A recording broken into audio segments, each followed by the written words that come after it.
Robert Phelps, Father Bob.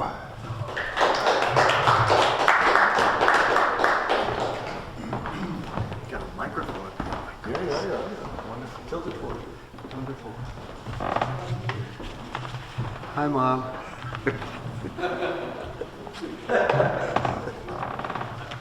I have 3 poems. Each one has the month of March in the title. Maples in March. From the placenta of their pods, tiny leaves dance Busby Berkeley and giggle at the gasps of dying winter's emphysemic breath, blowing insufficiency at the skeletal maples lining Route 32.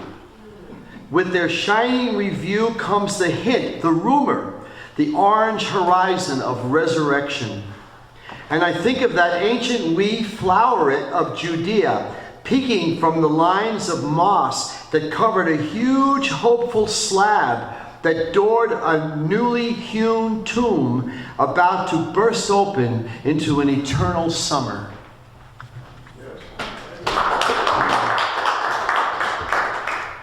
March 5th, 2013. Yesterday in 1988, my mother died. She died in the middle of the night alone in a hospital room in Boca Raton. They said heart failure, but it was the cancer who killed her lungs. In my room, I have 2 photos of her.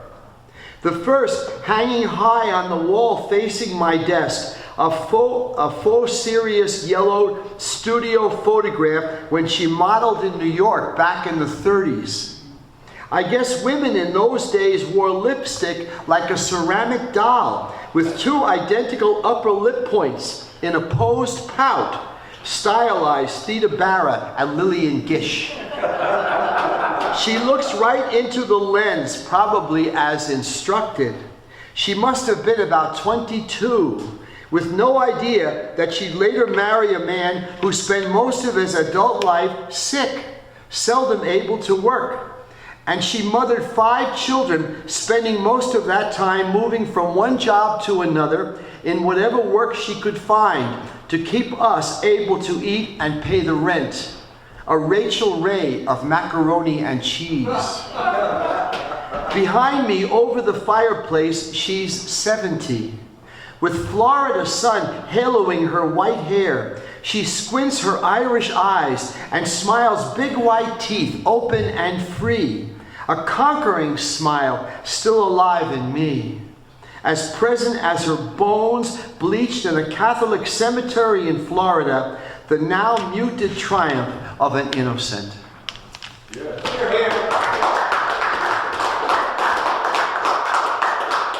March 13th, 2013. He hesitated like a man at the yellow line at the rush of an oncoming train. Shyness threatened to paralyze for a whispered second the pain and love he felt for them. Alone he faced 100,000 camera phones in the darkened Piazza San Pietro, eerie blue lights like friendly UFOs. Alone he faced the night so far from home. He embraced the places, the homes of all those pilgrims, the myriad faces in the piazza, some as far from Rome as he, the old caballero of the streets. It is said that he brought from his home water from the Rio de la Plata to bless again the old and to pray to his newly named patron, to entice an arthritic and careful world once again into the abandon and ecstasy of the dance. Then a medieval carol once taught in Umbrian hills 7 centuries ago, and now a new pampas tango. Now the dance of people who can see God everywhere. Thank you.